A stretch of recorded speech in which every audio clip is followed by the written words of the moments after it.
ግብጽ ሱዳንና ህወሓትን ከጀርባ በመግፋት አዲስ አበባን የመክበብ ስትራቴጂ እየተከተለች ነው ተብሏል። ኢሳያስ አፈወርቂ በ80 ዓመታቸው ከግብጽ ጋር የፈረሙትን አነጋጋሪ ውል እንመለከታለን። ከሰሞኑም የጸረ ውጭ ኃይሎች ጫና የሚል አነጋጋሪ ሰነድ የፈረሙት የዩጋንዳው መሪ ልጃቸውን ጄኔራል ኬኑር ጋባን ለልዩ ዘመቻ ሾመውታል። ሌላኛው የቅኝታችን ትኩረት ይሆናል። ጤና ይስጥልን። የዕለቱ የመረጃ ቅኝታችን በመግቢያችን ላይ ያደመጣችኋቸውን አበይት ነጥቦችን በዝርዝር የሚያስቃኛችሁ ይሆናል። እንደተለመደው እየሰማችሁን አብራችሁን ቆዩ።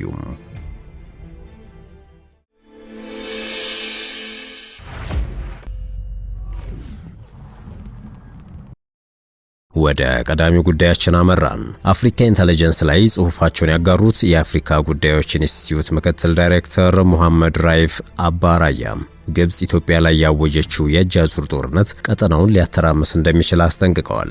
ሙሐመድ ራይፍ ግብጽ ሱዳንና ህወሓትን ከጀርባ በመግፋት አዲስ አበባን የመክበብ ስትራቴጂ እየተከተለች ቢሆንም ኢትዮጵያን ማዳከም ቀላል እንዳልሆነ እያሳየን ነው ሲሉ ሞግተዋል። ለዚህ ያስቀመጡት ማሳያ ደግሞ ኢትዮጵያ በግብጽ ስትራቴጂክ ሴራ የባህር በር ቢዘጋባትም የእርስ በርስ ጦርነት ውስጥ እንድትወድቅ ቢደረግም በ9.2 በመቶ የሚለካ የእድገት ምጣኔ ላይ ነች የሚል ነው። አቶ መሐመድ ግብጽ ህዳሴ ግድብ ድርድር እንዳልተሳካላት ሲገባት ሱዳን፣ ኤርትራና ህወሓትን በማደራጀት አዲስ አበባን የመክበብ ስትራቴጂ መጠቀም ጀምራለች ባይ ናቸው። ለዚህ ደግሞ በሱዳን የእርስ በርስ ጦርነት ውስጥ እጇን እንዳስገባች፣ ኤርትራን በኢትዮጵያ ላይ እንዳሰማራች፣ ህወሓት ደግሞ ወደ ኤርትራና ሱዳን ጥምረት እንዲገባ ስለማድረጉ አትተዋል። ጸሐፊው ይቀጥላሉ። በአፍሪካ ቀንድ ውጥረት በፍጥነት እየጨመረ ነው።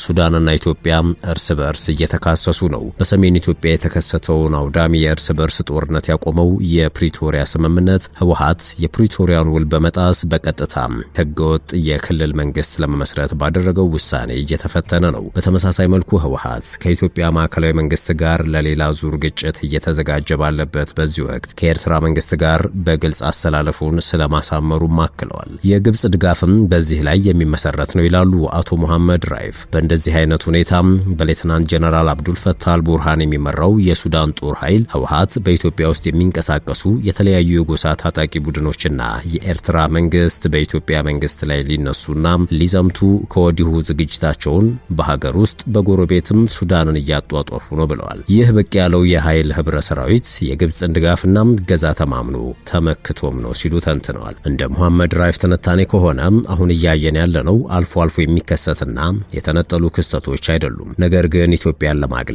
በጠላት ስብስቦች ለመክበብና በመጨረሻ መንግስትን ለማዳከም ካልሆነም ለማፍረስ የተቀናጀ ጥረት መጀመሩን ነው ብለዋል። የዚህ ተለዋዋጭና የታቀደበት ሴራ ዋነኛ ጠንሳሽ ደግሞ ግብጽ ነች ያሉ ሲሆን ስትራቴጂካዊ ዓላማዋ ኢትዮጵያን በቁጥጥሯ ስር ማድረግና ከተሳካላትም ጨርሶ መበታተን እንደሆነ አክለዋል። ከዚህ የግብጽ በቢሊዮን ዶላሮች የሚከናወን አደገኛ እቅድ ጀርባ እንደ ዋነኛ መነሻ የሚሆናት ግብጽ በአባይ ወንዝ ላይ ከኢትዮጵያ ጋር የገባችበት ዘመናትን የተሻገረ የባላንጣነት ስሜት ነው ይላሉ። በተለይም ግዙፍና የኤሌክትሪክ እንደዚሁም የመስኖ ፕሮጀክት በሆነው ታላቁ የኢትዮጵያ ህዳሴ ግድብ መጠናቀቅ በግብጾች ዘንድም የደም ግፊት መጨመሩን በመጠቆም ካይሮ የኢትዮጵያን ምኞት ለማፈንና ከምታለመው እድገት መግታት ትፈልጋለች። በዚህ ጥረት ህወሓት፣ ኤርትራና በጄኔራል አብዱል ፈታህ አልቡርሃን የሚመራው የሱዳን ጦር ኃይሎች መጠቀሚያ መሳሪያዎቿ እንደሆኑም ነው የገለጹት።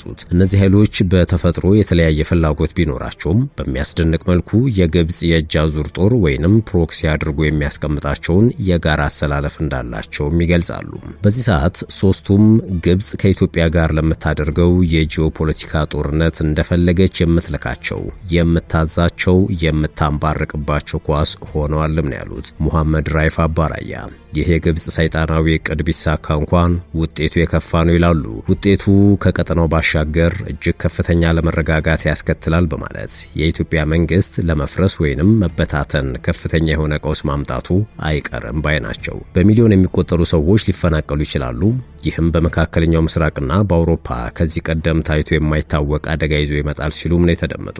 ጅብ በቀደደው ውሻ ይገባል እንዲሉ፣ ይህ ከሆነ ደግሞ መንግስት አልባ በሆነችው ሀገር ጨካኝ ጽንፈኛ ጽንፈኛ ቡድኖች ምቹ መንቀሳቀሻ መሬትን ያገኛሉ። ይህም ከሳህል እስከ ቀይ ባህርና የአረብ ባህረ ገብ መሬት ድረስ ባለው ሰፊ ኮሪደር ላይ የመንቀሳቀስ ነጻነትን ያገኛሉ። ከማሊ እስከ የመን ድረስ እንደ ቦኮ ሐራም፣ እስላማዊ መንግስትና አልሻባብ ያሉ ቡድኖች ተጽዕኗቸውን ማስፋትና ማጠናከር ይችላሉ። ልዩ የሆነ የስልጣኔ ቅርስ ያላት ጥንታዊት ሀገር ኢትዮጵያ ወደ መንግስት አልባነት የጎበዝ አለቆች መራኮቻ ወደምትሆንበት መቀመቅ የማውረድ አደጋ ነው የተጋረጠባት ይላሉ በግብጽ እንዲሁም አብረዋት በተሰለፉት ሱዳን፣ ኤርትራና ህወሓት። ሆኖም ኢትዮጵያ እነዚህን ሁሉ ፈተናዎችን መቋቋም የምትችል ሀገር ነች በማለት ጠንካራ መንግስት አላት።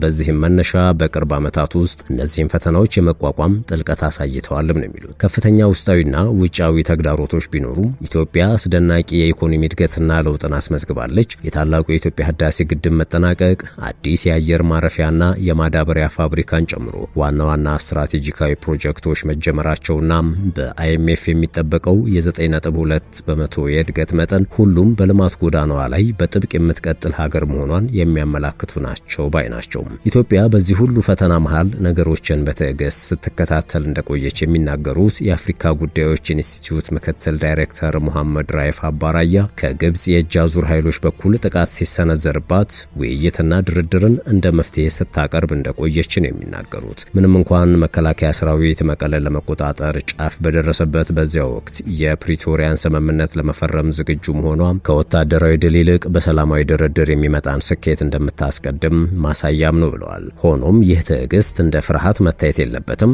ትዕግስት ደግሞ ልክ አለው ሲሉም አክለዋል። ግብጽ በአፍሪካ ቀንድ ውስጥ ለመቀስቀስ የምትሞክረውን ቀውስና ለመረጋጋት ለመከላከል የሚፈልጉ ሁሉ ይህንን አደገኛና አውዳሚ ፖሊሲዋን እንድትቀይር ጫና ማድረግ አለባቸው ሲሉም ጥሪ አቅርበዋል። ካይሮ ውጥረት ማቀጣጠል እንድታቁም በሚገባ ጫና ሊደረግባት ይገባል በማለት ጭምር የአልሲሲ ፕሮክሲ ቡድኖች የጀመሩትን አብሮ የመጥፋት ተልዕኳቸውን ማቆም አለባቸው፣ አለበለዚያ ኢትዮጵያ ሉዓላዊነቷን የግዛት አንድነትና ብሔራዊ ደህንነቷን ለመጠበቅ ጠንካራ እርምጃ ከመውሰድ ውጪ ሌላ አማራጭ ላይኖራት ይችላል ሲሉም ነው ያሳሰቡት። ሆኖም ግብጽ ከሰሞኑ ወደ ኤርትራ የውጭ ጉዳይና የባህር ትራንስፖርት ሚኒስትሯን በመላክ ኢትዮጵያን ከቀይ ባህር የሚያገል ስምምነት ፈርማ ተመልሳለች። አብዱልፈታህ አልሲሲና ኢሳያስ አፈወርቂ ቀይ ባህር ለባህር ገብ መሬት ባለቤቶች ብቻ ወይንም ሊተራል ስቴትስ ኦንሊ የሚል ስምምነትን ተፈራርመዋል። ሁለቱ መሪዎች ይህን ስምምነት የፈረሙት የቻይና፣ አሜሪካ፣ ፈረንሳይና ጃፓን የጦር ቤዞች በቀይ ባህር ለዓመታት ተመስርተው በሚንቀሳቀሱበት በዚህ ወቅት ነው። የኢትዮጵያ መንግስትም ይህ ቀጠናውን ማስከበርና ከውጭ ኃይሎች ጫና መጠበቅ ሳይሆን ኢትዮጵያን በመልክዓ ምድር እስረኛ አድርጎ የማስቀመጥ አደገኛ ስልት ነው ሲል በወኪሎቹ በኩል ይፋ አድርጓል። የግብፁ የውጭ ጉዳይ ሚኒስትር ባደር አብደላቲም ኤርትራን ቀይ ባህርን ለማረጋጋት የምንጠቀምባት ሀገር ነች ሲሉ አነጋጋሪው አቋም ይፋ አድርገዋል።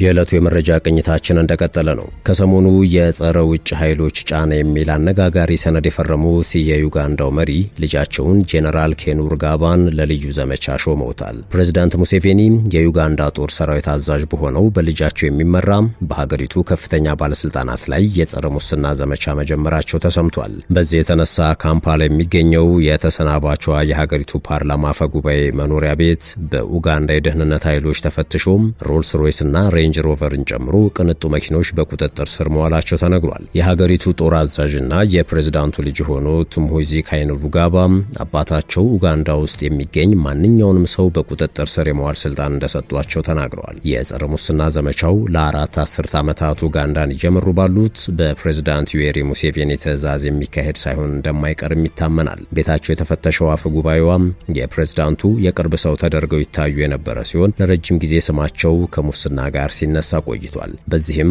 በብሪታንያና በአሜሪካ ማዕቀቦች ተጥሎባቸዋል። አሁን ከባለስልጣኗ ቤት የተያዙት ውድ ንብረቶች በጨረታ ተሽጠው ገንዘቡ ለሕዝብ እንደሚመለስ የጦሩ አዛዥ ተናግረዋል። በማህበራዊ ሚዲያ ላይ በሚያጋሯቸው መልእክቶች አነጋጋሪ የሆኑት የፕሬዝዳንቱ ልጅ ከሰሞኑ ባሰራጩት ጽሑፍ በዋና ከተማዋ ባሉ መንገዶች ላይ ጉድለት ከተገኘ የግንባታውን ኮንትራት የወሰዱትን ሰዎች አንገታቸውን እንደሚቀሉ አስጠንቅቀዋል። ውድ የሸገር ታይምስ ቤተሰቦች የሰዓቱ የመረጃ ቅኝታችን ይህን ይመስል ነበር።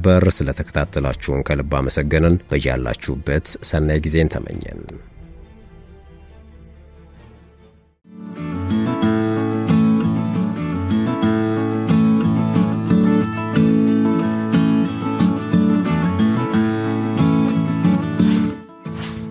ሸገር ታይምስ ሚዲያን ሰብስክራይብ በማድረግና ደወሉን በመጫን ይከተሉን።